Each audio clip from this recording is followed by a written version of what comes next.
kami dari kelompok umum yang terdiri oleh saya sendiri, Nathanael. Saya Daryl. Saya Elda. Saya Daryl. Dan pada video kali ini kami akan menjelaskan keanekaragaman hayati secara umum.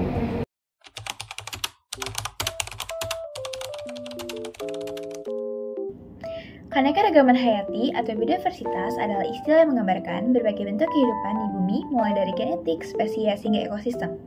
Singkatnya, ini mencakup semua variasi makhluk hidup yang bisa kita temui mulai dari tanaman, hewan, hingga mikroorganisme, serta lingkungan tempat mereka tinggal. Jenis-jenis keanekaragaman hayati. Yang pertama, keanekaragaman genetik ini merujuk pada variasi gen di dalam spesies yang sama.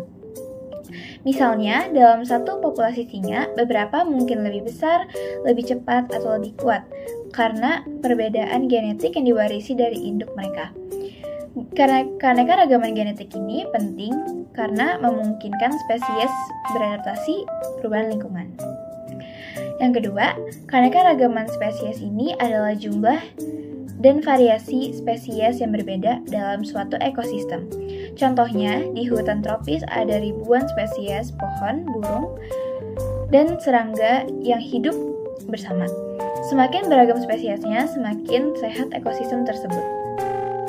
3. Keanekaragaman ekosistem ini merujuk pada berbagai jenis ekosistem di dunia, seperti hutan, padang rumput, terumbu karang, dan lain-lain.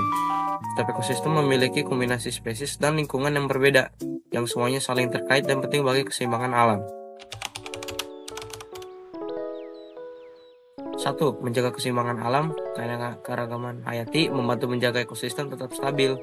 Setiap makhluk hidup memainkan peran dalam rantai makanan dan proses alam lainnya. Misalnya, lebah membantu penyerbukan tanaman yang menghasilkan makanan bagi manusia dan hewan. 2. Sumber kehidupan banyak produk yang kita gunakan setiap hari berasal dari alam. Makanan, obat-obatan, dan bahan-bahan seperti kayu dan kapur semuanya tergantung pada keanekaragaman hayati. Tanpa itu, banyak kebutuhan dasar kita akan sulit dipenuhi. Yang pertama ada penghancuran habitat. Pengundulan hutan dan pembangunan yang tidak terkendali menyebabkan hilangnya tempat tinggal bagi banyak spesies.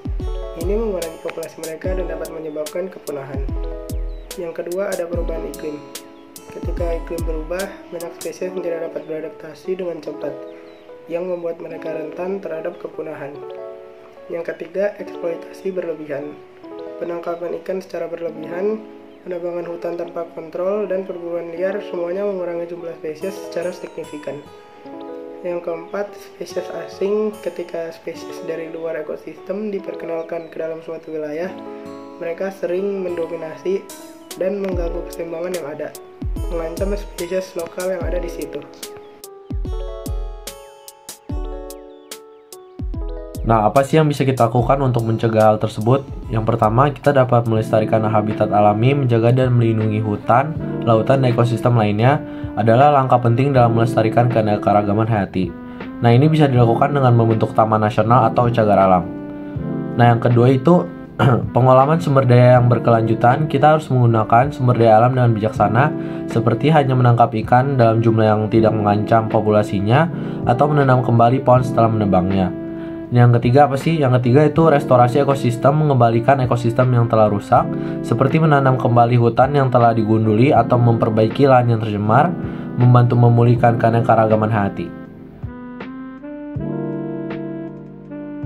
Nah, kesimpulan yang dapat kita simpulkan adalah yang pertama, bahwa keanekaragaman hayati adalah fondasi kehidupan di bumi. Tanpa itu, ekosistem akan runtuh dan manusia akan kehilangan banyak hal yang kita andalkan untuk hidup sehari-hari. Nah, melestarikan keanekaragaman hayati adalah tanggung jawab kita bersama demi keberlangsungan hidup kita dan generasi mendatang. Jadi kita harus tetap melestarikan keanekaragaman hayati. Itu saja dari video kami. Terima kasih semuanya.